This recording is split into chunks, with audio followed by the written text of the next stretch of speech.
So வந்து பார்த்தீங்கன்னா ஒரு வழியாக லாக்டவுன்லாம் முடிஞ்சிச்சு. லாக்டவுன் முடிச்சுட்டு அடுத்து நான் வேலையை தேடின்னு இருக்கிறேன். அடுத்து அந்த ட்ரீம்னு சொன்னேன்ல, அதை நோக்கி ஓடுறதுக்கு ஸ்டார்ட் பண்ணுறேன். அப்படி ஸ்டார்ட் பண்ணதா கம்பெனி தேடுறேன், கம்பெனி எதுவும் கிடைக்கல. பெங்களூர் போகணுன்னு ஒரு ஆசை, அது ஒரு இது. பெங்களூரில் வேலை தேடின்னு இருந்தேன். அங்கே ஒருத்தர் வந்து எங்கள் ஊரில் ஒருத்தர் தெரிஞ்சவர், சொந்தக்காரர், வேலை வாங்கி தரேன் அப்படின்னு சொல்லி சொன்னார்.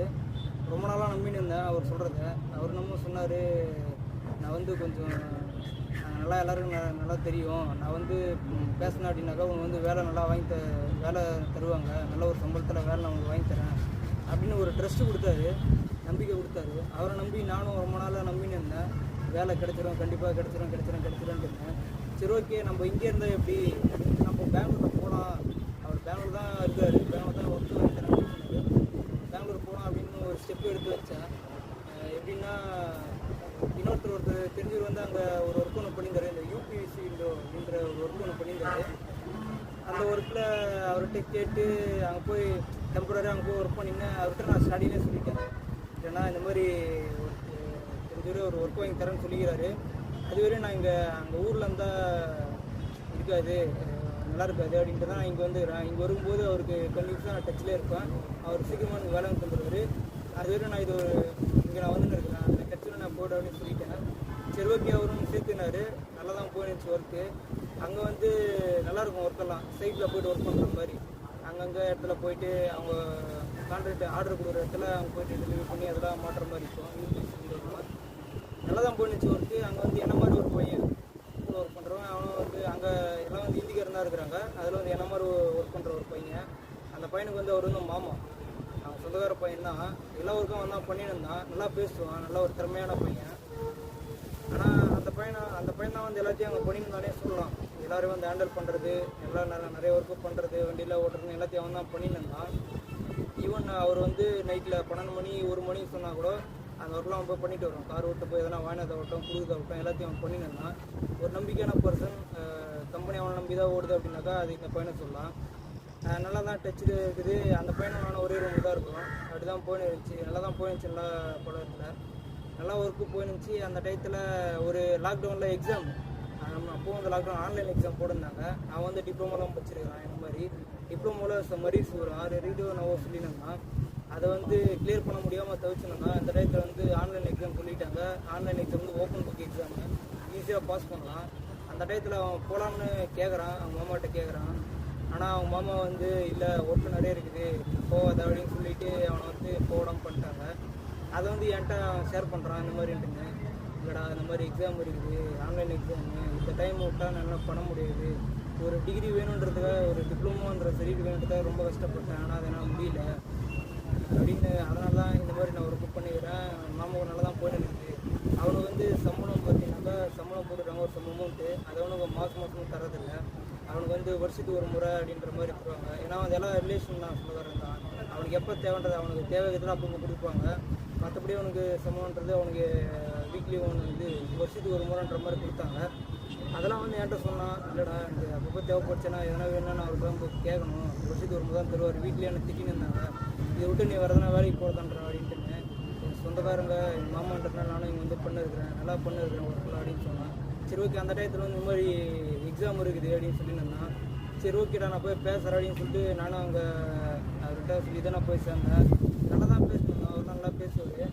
சரி, அந்த ஒரு இதில் அந்த உரிமையில் நானும் போய் சொன்னேன், இல்லைண்ணா இந்த மாதிரி ஆன்லைன் எக்ஸாம் கொடுத்துருக்காங்க, ஒரு சான்ஸ் விட்டான் அப்படின்னாக்கா அவனால் வந்து பாஸே பண்ண முடியாது.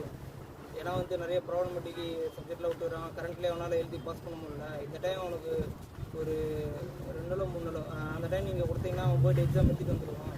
இல்லை, 1 வாரம் நினைக்கிறேன், ஒரு நாள் விட்டு ஒரு நாளைக்கு அந்த மாதிரி 1 வாரம். அந்த டைம் அவனை கொடுத்தீங்கன்னா அவன் போய்ட்டு எக்ஸாம் எழுதிட்டு வந்துடுவான். அதுக்குள்ளே நீங்கள் வேறு என்ன வச்சு மேனேஜ் பண்ணிக்கலாம், எதனா ஒன்று பண்ணிக்கலாம் அப்படின்னு சொன்னேன். ஆனால் அவர் வந்து கேட்கல.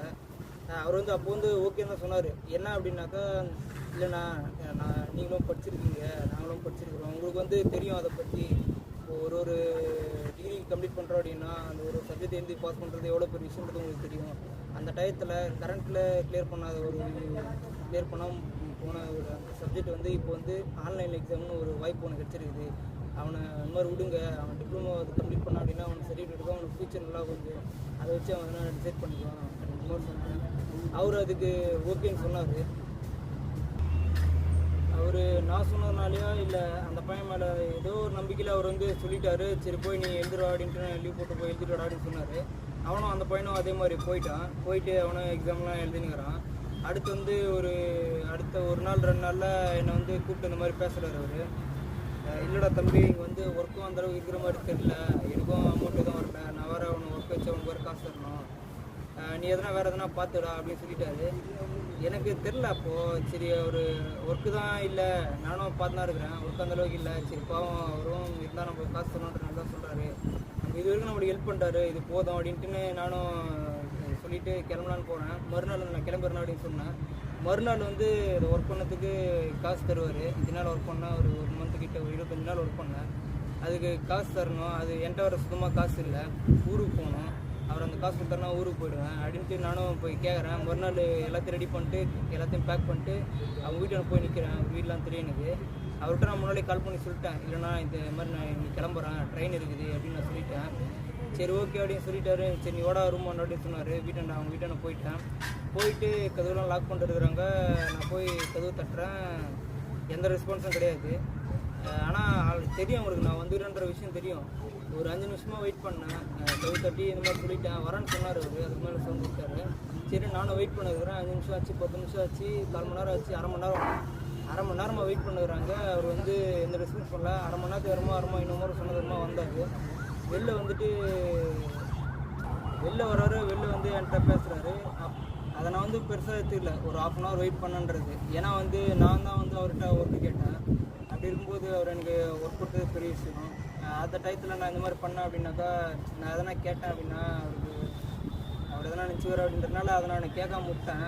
சரி ஓகே அப்படின்ட்டுன்னு ஒரு 5000 ரூபாய் கொடுத்தாரு. அதை வச்சு நான் வீட்டுக்கு வந்துட்டேன். வீட்டுக்கு வரப்போ தான் எங்கள் பாட்டி இந்த மாதிரி சொன்னாங்க, இல்லைடா உன்னை பற்றி சொன்னாங்க, இந்த மாதிரின்னு ஒரு விஷயம் சொன்னாங்க. அது எப்படின்னா ஒரு பழமொழியாக சொன்னாங்க, நேர மாட்டா நக்கிற மாடு கிடைக்கும் அப்படின்ற ஒரு பழமொழியை சொன்னாங்க. அந்த மாதிரி சொன்னாங்கடா. ஏன் சொன்னான்னு எனக்கு தெரில. அவங்க வீட்டில் வந்து பேசுவாங்க பாடிக்கிட்ட. அது இந்த மாதிரி சொன்னாங்க, ஏன் சொன்னாங்கன்னு எனக்கு தெரில அப்படின்னு சொன்னாங்க. இந்த விஷயத்த எப்படி சொன்னாங்க அப்படின்னாக்கா அப்படின்னு நானும் யோசித்து பார்த்தேன். அப்புறமா தான் எனக்கு அது ரியலைஸ் பண்ண ஆரம்பித்தேன். என்ன அப்படின்னா, இப்போ அந்த பையனை வந்து அவங்க வந்து விடமாட்டேன்னு சொன்னாங்க, எக்ஸாம் ஒன்று அலோவ் பண்ண மாட்டேன்னு சொல்லியிருந்தாங்க. நான் தான் வந்து பேசி அவர்கிட்ட சொன்னேன் இந்த மாதிரின்ட்டுன்னு, சான்ஸ் விட்டா அவனுக்கு வேறு சான்ஸ் கிடைக்காது அப்படின்ட்டு. அப்படி நான் ஒரு நல்ல ஒரு நோக்கத்தோடு நான் போய் பேசுனது. அவருக்கு வந்து இந்த மாதிரி ப்ராப்ளமாக அமைஞ்சிது. இதுதான் வந்து இந்த ஒரு எண்ணத்தில் தான் வந்து சொல்லிடுறாங்க. அதே மாதிரி அந்த டயத்தில் தான் வந்து எனக்கு வேலை இல்லைன்னு சொல்லி அனுப்பிச்சி விட்டாங்க அப்படின்றது எனக்கு அப்போ தான் புரிஞ்சு. சரி ஓகே அப்படி நான் இது என்கிட்ட ஓப்பனாக சொல்லியிருந்தா நான் அப்படியே சொல்லியிருந்தேன் நேடிங்க சொன்னேன். சரி ஓகே இது முடிஞ்சு அப்படியே விட்டேன். நான் மறுபடியும் வந்து எனக்கு அந்த அவர்கிட்ட நான் கான்டாக்டில் தான் இருந்தேன். எங்கள் சொந்தக்கார ஒருத்தர் எனக்கு வேலை வாங்கி தரேன்னு சொன்னார் பெங்களூரில். அவர் நான் கான்டாக்டில் தான் அந்த அடிக்கடி நான் கான்டாக்ட் பண்ணேன். இந்த மாதிரி பெங்களூர் அங்கே போயிட்டு நான் சொன்னேன், நான் இந்த மாதிரி வந்துட்டு நான் பெங்களூர் வந்துட்டேன், எனக்கு அப்படியே கொஞ்சம் பாருங்கள் ஒர்க் இருந்தால் சொல்லுங்கள், நான் அப்படியே நீங்கள் சொன்ன டேட்டு நான் கரெக்டாக வந்து கமிட்மெண்ட் கொடுக்குறேன், அப்படி இருக்கலாம் அட்டன் பண்ணுறேன்னு சொன்னேன். அவரும் சரி ஓகேடா நீ இவ்வளோ தூரம் வந்துட்டு இல்லை நம்ம பார்த்துலாமா அப்படின்னு அப்பவும் நல்லா என்கரேஜ் தான் சொன்னார். கான்ஃபிடண்ட்டாக வேலை வாங்கி தரேன்ட்டுன்னு. நான் அவரே கிட்டத்தட்ட ஒரு 8-9 மாதமாக நம்பினேன். அவர் சொன்ன அந்த ஒரு வார்த்தைக்காக கடைசி வரைக்கும் எனக்கு ஒரு வேலையை வாங்கி தரல. இதே தான் சொல்லியிருக்கிறாரு. அதுக்குமேட்டு வந்து சரியாக பேசலை, ஃபோன் பண்ணாலும் சரியாக ஃபோன் எடுக்கல. இத்தனைக்கும் ரிலேஷன் தான். அவரே இந்த மாதிரி பண்ணிட்டாரு. என்னன்னா நம்ப வச்சு என்னை வந்து டைம் வந்து ரொம்ப வேஸ்ட் பண்ணிட்டேன். அவரை நம்பி எப்படியும் வேலை கிடச்சிரும் அப்படின்ற ஒரு எண்ணத்தில் மைண்ட் செட்டில் நான் அடுத்து எந்த வேலையும் ட்ரை பண்ணாமல் நல்ல ஒரு வேலை வாங்கி தரேன்னு சொல்லிக்கிறாரு அப்படின்ட்டு நம்ம எதுக்கு வேறு ட்ரை பண்ணோம் அப்படின்ட்டு நானும் என்னோடய டைம் எல்லாத்தையும் அவரை நம்பி வேஸ்ட் பண்ணியிருந்தேன். எந்த ஒரு ஒர்க்கும் தேடாமல் அவர் சொன்ன அந்த ஒரு வார்த்தைக்காக நானும் அவர் கூப்பிட்டு வெயிட் பண்ணுவேன். கடைசி எனக்கு சொல்லவே இல்லை. அதுமாரி தான் தெரிஞ்சிச்சு இவங்களாம் நம்மனா வேலைக்கு ஆகாது, நம்ம எதனா ஒன்று பண்ணால் மட்டும்தான் நம்மளால் நம்ம இது யாரையும் நம்பக்கூடாதுன்றத ஒரு விஷயத்தை நான் அப்போ தான் தெரிஞ்சுக்கினேன். அடுத்து வந்து தேடினேன், நிறைய ஒர்க்கு தேடினேன். அப்படின்னு எங்கள் அண்ணா மூலயமா ஒரு ஒர்க் ஒன்று கிடச்சிச்சு. அந்த ஒர்க்கில் போய் ஜாயின் பண்ணேன். நல்ல ஒரு சம்பளம், மெயின்டெனன்ஸ் ஃபீல்டு எனக்கு பிடிச்ச ஃபீல்டு. அதே மாதிரி 21,000 சம்பளம். இதுக்கு மேலே வேறுனா பர்மனன்ட் ஜாப்பு, இதுக்கு மேலே வேறுனா வேணுன்ற மாதிரி நினச்சேன் ஃபஸ்ட்டு இந்த மைண்ட் செட்டு. அதுக்குமேட்டு தான் வந்து அதை பற்றிலாம் ஒன்று ஒன்றா தெரிஞ்சு போகிறேன். 21,000 சம்பளம், மெயின்டெனன்ஸ் ஃபீல்டு, எனக்கு பிடிச்ச ஃபீல்டு ஒர்க்கு. ஷிஃப்ட்டுன்னு ஒன்று போடுறாங்க. அந்த ஷிஃப்ட்டு போய் நம்ம ஒர்க் பண்ணுறோம். ஒர்க்கும் அந்தளவு இருக்காது. இதுவோ இல்லையோ அது ரைட்டு, சம்பளம் வந்துட்டு போகிறாங்க. அந்த டயத்தில் போய் ஒர்க் பண்ணிவிட்டு நான் ரூமை தான் தங்கினேன். என்னோடய லைஃப் ஷெடியூலும் பார்த்தீங்கன்னாக்கா ரூமை தங்கினுக்கிறதுனால கம்பெனி போவேன், இந்த ஷிஃப்ட்லாம் முடிக்கும், ஓட்டி சொன்னால் ஓட்டி செஞ்சுட்டு திரும்பி ரிட்டன் வந்து ரூமுக்கு வருவேன். அடுத்து வந்து என்னால் எதுவும் பண்ண முடியும், ஒரு டயரில் அப்படியே நான் படுத்து தூங்கிடுவேன். மறுபடியும் எழுந்துச்சி கம்பெனி போவேன். அவங்க பண்ணுற ஒர்க்கு பண்ணிவிட்டு அப்படியே வருவேன். கம்பெனியில் யூனிஃபார்ம் கொடுத்தாங்க, சாப்பாடுலாம் போட்டாங்க.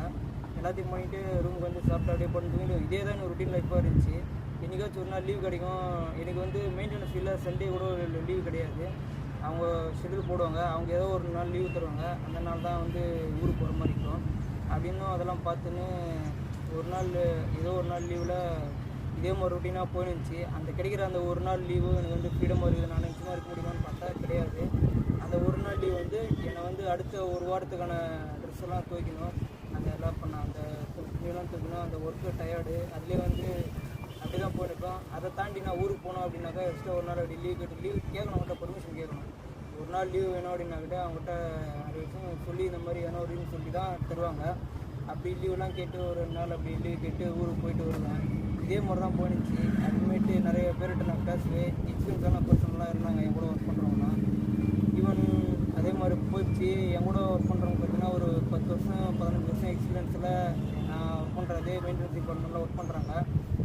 அவங்களுக்கு வந்து சம் இஷ்யூ கம்பெனியில் இந்த லாக்டவுனில் அவங்க லைஃப்பும் தரையில் மாறின தருணம் அது. அவங்களுக்கு பர்மனெண்ட் ஆகிற அந்த ஸ்டேஜில் வந்து லாக்டவுன் போடுறதுனால கம்பெனிக்காரன் வந்து அவனை வந்து பர்மனெண்ட் பண்ணல. லாக்டவுனில் அவங்க வேலையே இல்லைன்ற மாதிரி சொல்லி விட்டான். அந்த டயத்தில் அவங்க வந்து பர்மனெண்ட் ஆக வேண்டிய நிலைமை.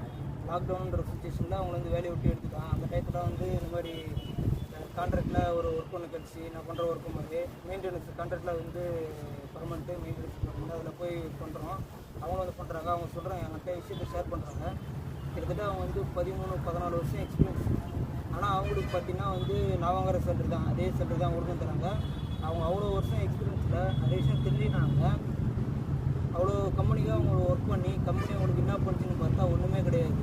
அப்படியே தூக்கி போட்டுச்சு கம்பெனி அந்த லாக்டவுன் பீரியடில். அவங்க அத்தனை வருஷம் அவங்க ஒர்க் பண்ணதுக்கான ஒரு படமே இல்லாமல் போயிடுச்சு. அவங்க அந்த கம்பெனி நம்பி தான் இருந்தாங்க.